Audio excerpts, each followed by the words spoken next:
This is the editing room of a scholar, a professor of philosophy. His name is Huston Smith. For 6 months, Dr. Smith has been doing research on a special project and recording his findings on film.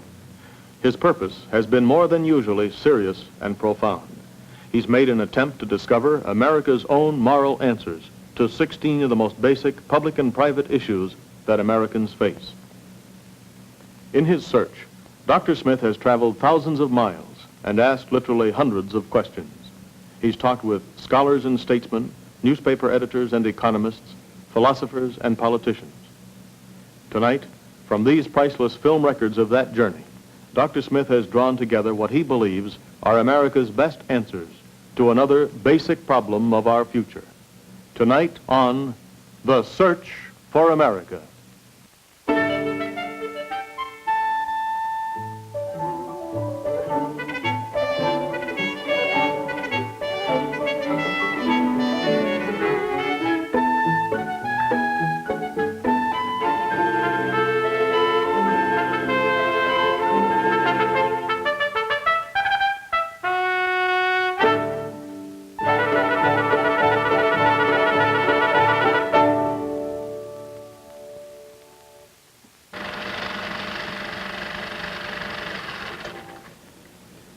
I'm Huston Smith. The object of our search tonight is the American home. The question, what kind of family do we have, and is it the kind we ought to have?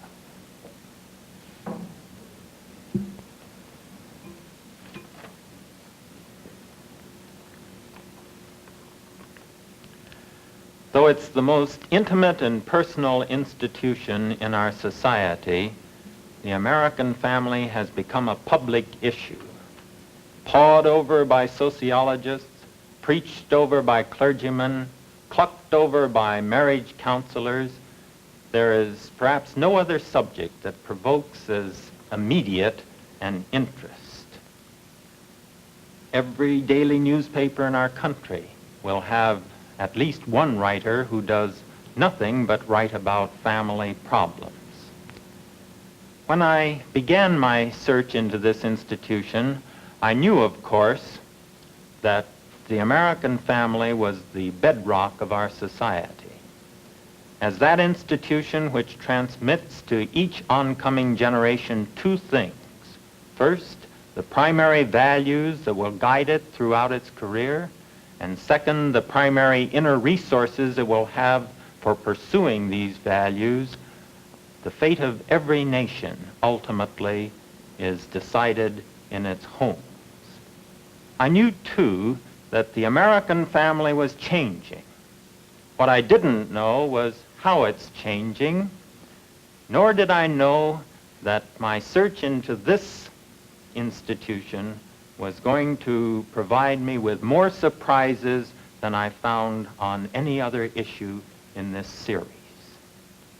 The search itself began, appropriately enough, at the American Museum of Natural History in New York City. I was on my way to see Margaret Mead, confident that this world-famous anthropologist who had devoted her life to studying the family not only in America but throughout the world could give me as clear an understanding of this institution as anyone alive. How right I was, I think you'll soon appreciate. Dr. Mead, is the American family in danger? Is it in crisis? This is something we've been saying now for, over 30 years. It's partly a way, of course, of talking about the family and thinking about it, because in the United States we won't think about anything until we have a crisis, and the thing we're thinking about is an imminent danger. Well, is this then simply a problem that we're artificially construing for ourselves? What about the number of broken homes and the rate of divorce? Are these not causes for alarm? You realize when you talk about divorces and broken homes and all of these things, these happen to an earlier form of marriage, and now we're talking about a new marriage. It is so new and so young, we don't know yet. We don't know how strong it's going to be. We don't know how viable it's going to be. We don't know what the children are going to be like. We also have more people married more of the time in this country than we've ever had. We have the largest proportion of married couples and we have the greatest emphasis on the home as a value and as an ideal for every young person in the country. The post-Korean family, post-Korean War family, is one of the strongest and most family-centered family. That may sound rather nonsensical, but you know there have been families that have been there to serve agriculture or to serve industry or to serve politics. Our families at present serve nothing but the family itself. Is this what you mean by a post-Korean family?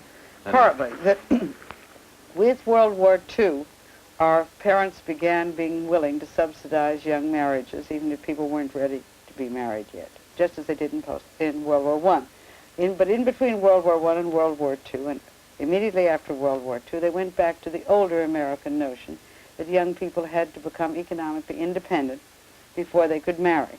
Then with the Korean War, and again uncertainty as to young people's future, we really went over, finally, I think, for quite a long period at least, to parents being willing to subsidize and help their children's marriages. This is one part of the family-centeredness. It's parents being centered on their children's marriage and their children's children as a very important value.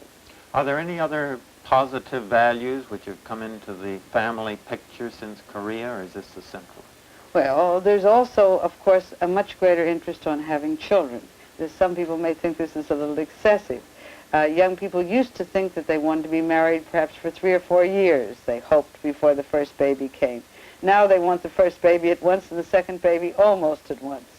If they're not very rich, they think maybe they'll have to put up with only having 4 children, but if they're prosperous, maybe they can have 6.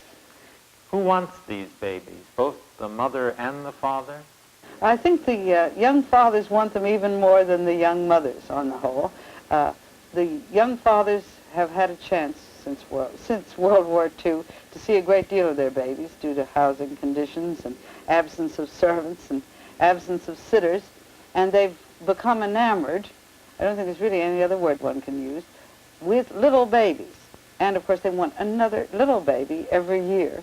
And the young mothers put up with this. I think you have to sometimes say put up with it, because the rewards are so great of having their husbands interested, rushing home from the office, sharing in the care of the children, and they have a great deal of companionship from their husbands that they didn't used to have. Do you think that this matter of more children and also more marriages comes entirely from a positive pull on the part of the individuals involved, or is there a social pressure towards both of these things? No, there is a social pressure. That is, if a girl who isn't married today at 24 is likely to be regarded as an old maid. It was 25 in 1900. In between, it got much later. You could get away with not being married and not being an old maid up to 1930. In 1930, up to 30. Now, you're definitely worried. Girls begin to worry at 18 or 19 if they're not engaged. And boys also today want to settle down. The all-male colleges are having difficulties. The all-female colleges are having difficulties because college is a time when you should certainly get married settled.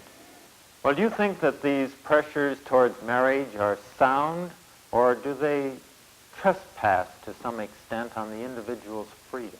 There's some very positive things about this, of course. It's a marriage in which young people are more likely to marry into their own group. They're more likely to marry someone their parents approve of, which means, on the whole, someone they are more likely to get on with in terms of background. They have this long, going, steady period, gives them a chance to get used to each other. These are positive things, and also these shared interests in the home are positive. Now, the negative ones are partly this great emphasis on boy-girl pairing off in early teens, which means that we're giving up friendship, one-sex friendship, and especially friendship between boys. And as far as we know, no great civilization has ever flourished that didn't have highly developed student friendships as young people, when they grew up and differentiated themselves from their families and had time to think out who they were with other boys of the same sort and the same interests. And you see, if with this present courtship pattern, means young people begin going steady in their early teens, and by the time boys are at the age when they go to graduate school, go into medicine or law, or might take a trip around the world, they're likely to be married with 2 or 3 children. And this limits the development of individuality, it limits adventure, and it limits professional commitment. And instead we have people who are primarily committed to the home, primarily committed to staying in one place because Jimmy's in the 3rd grade and it would be bad to move him in the middle of the year, limited to one environment and to a small suburb, which they may identify with and work quite hard on, but cut off essentially from the rest of the world. So it's a good marriage, but it has some very definite limitations. Does it limit the men in the vocations they choose? Are they inclined to pick ones which don't have such long training periods? They're inclined to either pick one that doesn't have a long training period or insist in some way on being supported and having a family through it, which may mean their wives work to support them, and we're not quite sure that works very well either. And that we really don't know how the post-Korean family is going to come out on these counts. We don't even know that this may not be a kind of preparation in society for an exceedingly exacting age, when perhaps it's safer for people to face it entirely by twos. As, for example, if we were to have space colonization as opposed to space exploration, we'd have to send exceedingly firmly married couples out for such colonization. Well, this is a fascinating point. When you say that this may be a preparation for a very exacting world, I wonder if there's a danger of this family becoming turned in upon itself and lose that factor of preparation for the world and just become an end in itself. Well, I think at present it is. I think there's a great deal of anxiety, a great deal of sense in young people that the world may blow up, there may be a devastating war, that they have no control over what may happen, and their hope is to push it off for 10 or 15 years, and in that 10 or 15 years to live completely, to be independent, married, have children, have a career, and round out their lives. So we have this whole tendency to buy everything on time, so that your oldest child will have as good a bassinet as your youngest. Yes. So there may be a danger of the family eclipsing responsibility for the larger world. It looks that way. Let me ask you personally, Dr. Mead, do you think that people are too much married today in our culture? Well, too much married would be another way of saying what we've been talking about, wouldn't it? That this is an all-purpose marriage. It's supposed, your spouse is supposed to give you every form of satisfaction. You're supposed to be able to work with them, play with them. They're to be a helpmeet, the parent of your children. They'll be able to fix the plumbing or drive the car. You ought to want to spend every living, breathing moment you can steal from the office with them. Now, this is pretty hard on any marriage. It's asking a good deal. That's an exact answer to the question of whether people are too much married. What if I were to ask whether too many people are married? Do you have any feeling on this? Well, I think it's a pity that we're leaving no room for celibacy. We're leaving no room for, no honorable room for people who would like to live with their parents and who find their parents more interesting than anybody else they've met. Because today we send such people to psychiatrists and say they're bound with silver cords, instead of recognizing that many daughters and many sons have probably had a much more interesting life with their parents than they ever have had with the husbands they've been forced to take. We don't leave enough room for people who really want to commit themselves to a career and who may not want to think about marriage and children until perhaps they're 35 or 40. We rush them into marriage so young. Dr. Mead, do you think that there's a battle of the sexes in America today? And if so, who's winning it? Well, I think the battle of the sexes has been a joke for a long time, and Thurber draws it very nicely, and it gets continually underlined by Madison Avenue. See, Madison Avenue, after all, is primarily concerned with advertising. Advertisers talk to women. Advertisers are the people that are really enslaved by women in this country because women buy things. So after they've spent weeks and weeks and weeks writing ads to make women buy things, they think women dominate men. And they then write about the battle of the sexes. Well, do you think this is only a joke, only a fiction? I think it's a continually revived notion that's fed by a whole series of things. It's fed by Europeans coming in and finding that women's position in this country is different than it was in Europe. It's fed by new immigrants who are surprised when they have to push the baby carriage in this country, and they didn't have to do it at home. Or when we don't think it's a good thing to let women milk the cows, or something of the sort. So each new immigrant wave from a country where women have a different position, feed it. And then there's series of odd things that happen. Coeducation feeds it, of course, because girls are about 2 years ahead of boys, physically. And all the way through school, the girls do better than the boys, and the girls mature earlier, and the poor boys are pushed around, made to compete with girls when they're younger, forced into dating long before they want to date. And so our form of coeducation gives the boys a sense that the girls are taking the lead. Do you think that men and women are becoming more alike in this country? On the whole, yes. If you look at, now women are taking over the automobile, beginning to drive the automobile more and more, and we think of the airplane more as a male symbol. But still, the airplane belongs to men still. And at the other end of the scale, as the boys have abandoned the horses almost entirely for the cars, the girls have taken over the horses. You say that on the whole they're becoming more alike. Do you think that this is a danger from the anthropological point of view? Well, there are great rewards in contrast between the sexes. It makes marriage simpler if every woman is absolutely convinced what it's her job to do because she's a woman, and every man is convinced he must go out and hunt a lion because he's a man. This makes life somewhat simpler between the sexes. But it makes life much harder for many members of each sex, because in every society that we know about, there are a lot of men who don't want to hunt lions, and there are a lot of women who aren't good cooks, and who might want to do other things. And if you highly stereotype the sexes, I'm just speaking of occupation, but this applies to expected character. If you want all men to be rough, it's hard on the gentlemen.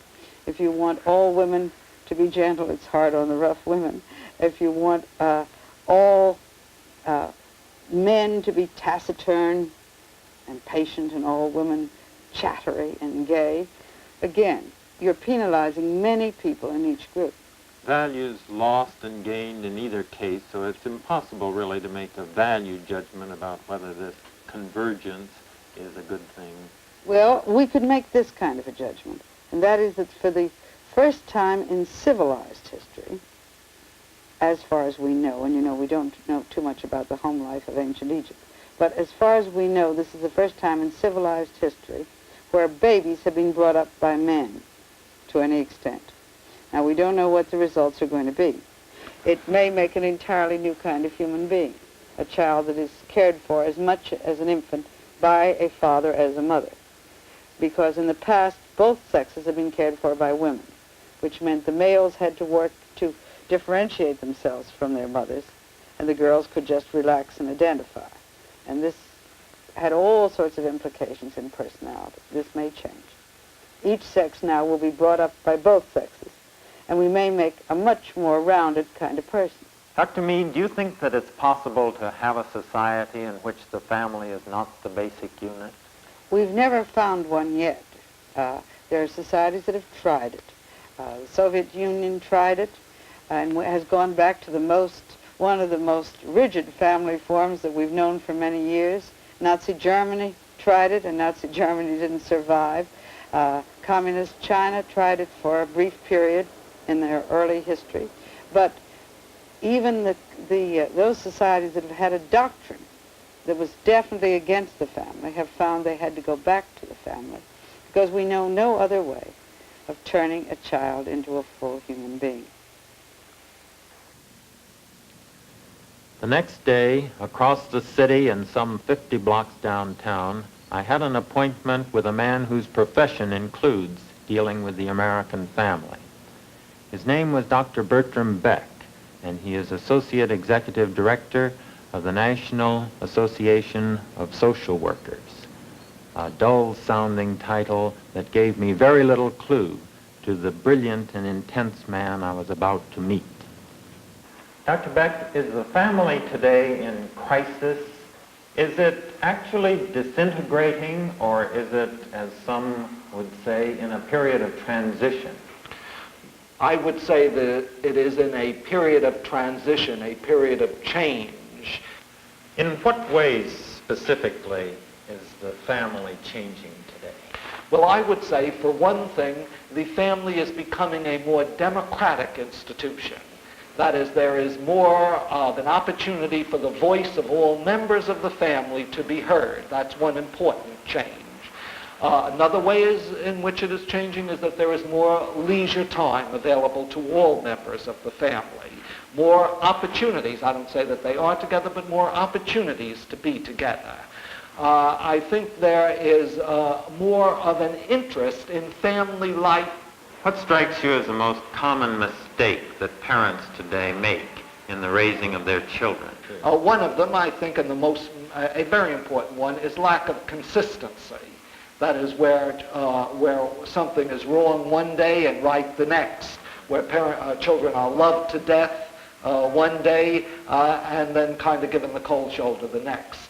I think a second important error that we make is, and this is probably an error we make in all human relations, it's working out too much on young people. That is, instead of nurturing them and helping them to develop to their fullest potential, trying to prove through them something maybe we didn't quite make out in ourselves. You know, the parent that pushes a child in one direction, that uses a child as an instrument to show off how smart the parent is or how gifted the parent is. This is a bad mistake. Dr. Beck, do you think that there is a battle of the sexes in America today? And if so, who's winning it? Yes, I think there is something of a battle of the sexes. And I don't know whether anybody's winning it. We may all be losing it. Actually, the tendency has been, I think, again, because of technological changes, that woman's place has changed. That's plain, and there is no getting away from it. Because women's place has changed, man's place has also changed. Men and women compete today in fields. This means, I think, a watering down of functions. That is, the identity of the man as man and woman as woman is no longer as clear as it was socially speaking, and this is creating problems. I take it that you don't think that woman's place should be more in the home than she now thinks it. No, I don't think that her place is in the home, because her place as a human being is where she can fulfill the potential that's within her to contribute to other human beings in our search for a better world. Now, this isn't necessarily in the home. Some women, sure it is. But there are other women who have a great deal to give in addition to being housewives and mothers. And there are some women who won't get married and have a great deal to give in their single status. Well, do you know of any other highly industrialized culture in which the relation between the sexes is better? I think that all highly industrialized cultures are going through the same problems that we are. Now, in Soviet Russia, we read a great deal about women's role and would appear to be more emancipated, and I think that they probably have discovered certain social forms that we may come to eventually. I was interested to read, for example, of the overwhelming number of women physicians in Russia. Now, you know, we have a great shortage of physicians in this country, and I don't think we've ever seen, with the exception of a few specialties, the role of a physician as being a woman's role, and yet healing is very close to a woman's talents and capacities. Looking back over the last 50 years, Dr. Beck, do you think that the feminist movement has been a success? Do you think that the gains have been worth what it has cost? I really couldn't say. It would be almost impossible and presumptuous, I think, to try to weigh, for example, in the balance, unhappy women dissatisfied with their role, men who have been deprived of their full masculinity because of competitive women, to weigh against that contributions that women have made or feelings of freedom that women have gained. I just don't know how to balance that. I would approach it this way, that to me, it's in the nature of man, because of his biology, because of his central nervous system, that he constantly experiments with social forms, seeking a way of life that eventually, maybe not in our civilization, but in some civilization, eventually it brings him the most in peace and security and fulfillment. Now, it is part of that seeking that women threw off the yoke that they had to carry before the feminist movement. Now, all progress, I think, is accompanied by pain. Look at what's happening in the South today. I mean, much unhappiness, but I believe that out of it will come a great gain, a useful gain. In the same way, because I believe in people and in their eventual destiny, I say not necessarily in our civilization, but because of their nature, that eventually they will find the social forms that are most productive of fulfillment. I believe that what started in the feminist movement will someday, when we know how to handle these problems, eventuate in a society where human beings are not confined by a role to which they are born, but rather can live into a role given whatever potential they have at the time they're born.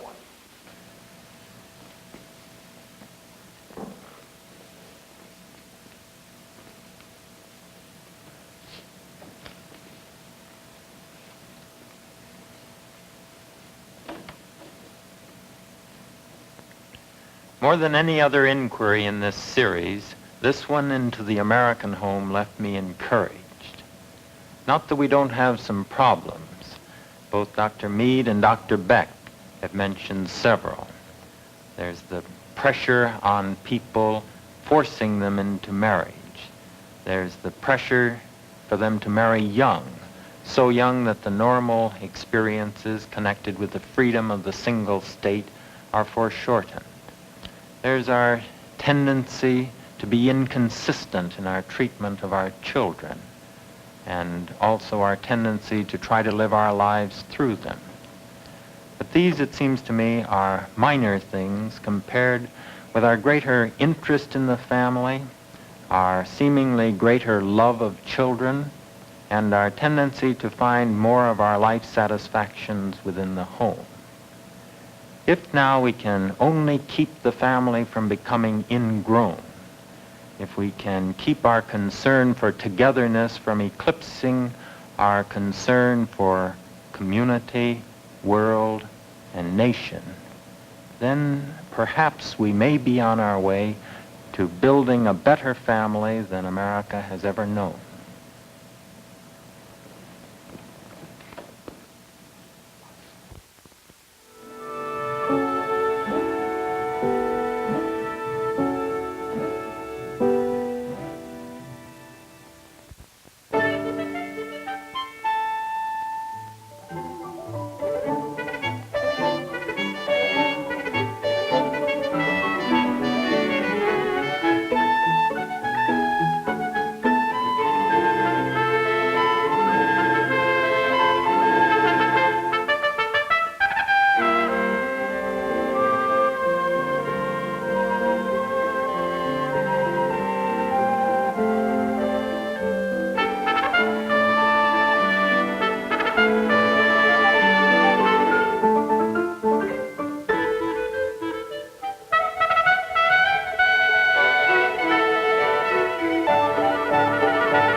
This is National Educational Television.